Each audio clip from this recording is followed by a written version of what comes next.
একটা খবর নিয়ে হাজির হয়েছি। কি খবর? বিএনপির মহাসচিব মির্জা ফখরুল ইসলাম আলমগীর নাকি মহাসচিব পদ থেকে পরিবর্তন হচ্ছে।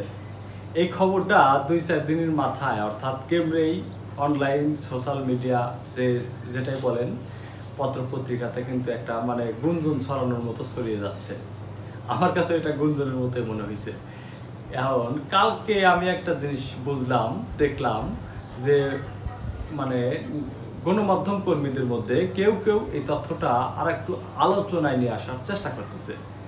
যেমন টকশোতে বাংলাদেশের বেসরকারি একটি টেলিভিশনের টকশোর উপস্থাপক, তিনিও কিন্তু এই বিষয়টা খুবই সূক্ষ্মভাবে কলকাঠি নাড়া দেওয়ার চেষ্টা করতেছে।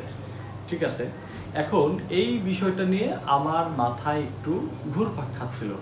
আসলে বিএনপির নেতাকর্মীদের মধ্যে এবং তৃণমূলের ভিতরে, তারপরে সিনিয়র পার্সনদের ভিতরে কোনো গুঞ্জন নাই, কোনো তথ্য নাই। হঠাৎ করে এই তথ্যগুলো সোশ্যাল মিডিয়াতে কিভাবে ছড়াচ্ছে, আসলে কতটুকু সত্য, আসলে সত্য না মিথ্যা, এই বিষয়টা নিয়ে আমি একটু বিশ্লেষণে নামলাম আর কি। একবারে অল্প স্বল্প বিশ্লেষণে নামলাম। তো এই বিশ্লেষণে নেমে বিএনপির প্রথম শ্রেণীর এবং তৃণমূলের কয়েকজন নেতাকর্মীদের সাথে একটু আলোচনা করলাম, তথ্য নেওয়ার চেষ্টা করলাম। তারা কি বলে জানেন? আসলে তাদের যে বিশ্লেষণে আসলে মহাসচিব মির্জা ফখরুল ইসলাম আলমগীর তার পরিবর্তনের কোনো ধোঁয়াশাই নেই। এরপরে আমি এক সিনিয়র পার্সনের সাথে কথা বললাম। আমি অবশ্যই কল রেকর্ডটা আপনাদের সাথে যে সাক্ষাৎকার নিচ্ছি, ওনাকে বলেই নিছি যে আমি রেকর্ড করতেছি, সাক্ষাৎকার নিচ্ছি আপনাকে, আমি গণমাধ্যম কর্মী, সেইভাবে এই রেকর্ডটা আপনাদের এখানে লাগাই দিতে পারতাম, কিন্তু নিরাপত্তার স্বার্থে এবং তার একটু রিকোয়েস্টের কারণে আমি সেই কল রেকর্ডটা লাগাই দিচ্ছি না, লাগাবো না। তো যাই হোক, তিনি বলছেন যে বিএনপির মহাসচিব মির্জা ফখরুল ইসলাম আলমগীর পরিবর্তনের কোনো সম্ভাবনা নাই। তাদের ভিতরে বা সিনিয়র পর্যায়ে আছে, স্থায়ী কমিটি আছে, তাদের ভারপ্রাপ্ত চেয়ারম্যান আছে, তাদের মধ্যে এই বিষয়ে কোনো আলোচনাই হয় নাই।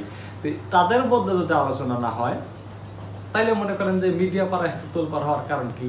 এই দেখেন, আমি একটা স্ক্রিনশট লাগাই দিচ্ছি, আমার সংবাদ স্ক্রিনশট লাগাই দিচ্ছি। এরকম অনেক স্ক্রিনশট আছে, গুগলে যদি সার্চ করেন বিএনপির মহাসচিব পরিবর্তন, তাইলে দেখতে পারবেন অনেক গুঞ্জন এই 2-3 মাস আগের থেকে ছড়াচ্ছে কিছু মিডিয়া কর্মীরা। যদিও মিডিয়া কর্মীরা ওই তথ্যগুলো কোথায় পাচ্ছে, সূত্রমূত্র অনেক নিউজে দেওয়া আছে, অনেক নিউজে দেওয়া নাই। এখন আমি আসল কথায় আসি। আসল কথা হচ্ছে, বিএনপির মহাসচিব মির্জা ফখরুল ইসলাম আলমগীরকে পরিবর্তন করে মনে করেন যে ভারতে রয়েছে বিএনপি নেতা সালাউদ্দিন আহমেদ, তাকে নাকি বসানোর একটা গুঞ্জন উঠছে, তাকে নাকি বসাবে। তো আসলে এই গুঞ্জনটা সালাউদ্দিন আহমেদ নিজেও জানে না, নিজেও কিন্তু জানে না। আর জানলেও কিন্তু মনে করেন যে তার যে হাইকমান্ড থেকে এরকম কোনো নির্দেশনা কিন্তু নাই, এটা কিন্তু আমি শিওর হয়ে গেছি। তো হাইকমান্ড থেকে যদি নির্দেশনা না থাকে, তাহলে এই গুঞ্জনগুলো কারা ছড়াচ্ছে? অবশ্যই আপনারা বুঝতে পারছেন, যেহেতু সে ভারতে রয়েছে, দাদাগো দেশে রয়েছে, যে কোনো মূল্যেই রয়েছে, আইনি জটিলতার কারণে আসতে পারতেছে না, দীর্ঘদিন ধরে রাজনীতির মাঠে নাই। দাদারা তাকে সূক্ষ্মভাবে কিন্তু কিভাবে কি করতে চাচ্ছে বুঝতেইছেন। হালুয়া মনে করেন যে ডাল ঘটনি করে মহাসচিব স্থানে বসানোর একটি গুঞ্জন তৈরি করতেছে, যাতে সফল হতে পারে কিনা একটু চেষ্টা করতেছে আর কি, কলকাঠি নেড়ে। যদি সফল হয় তাহলে তো পুরোটাই হাতে চলে গেল, পছন্দ হয় বিষয়টা। তো এখন যে বিষয়টা নিয়ে আপনারা চিন্তা করতেছিলেন যে বিএনপির মহাসচিব মির্জা ফখরুল ইসলাম আলমগীরকে পরিবর্তন করে সালাউদ্দিন আহমেদকে মহাসচিব করার জন্য মনে করেন যে প্রস্তুত নিচ্ছে, আসলে সম্পূর্ণ কথাটা গুজব, মিথ্যা। আসলে এটা আমাদের এই গণমাধ্যমের কোনোভাবে ছড়ানোর চেষ্টা করতেছে। আর গণমাধ্যমের দোষ দিয়েও লাভ নাই, ওই দিক থেকে কলকাঠি আসতেছে, বোঝেন নাই?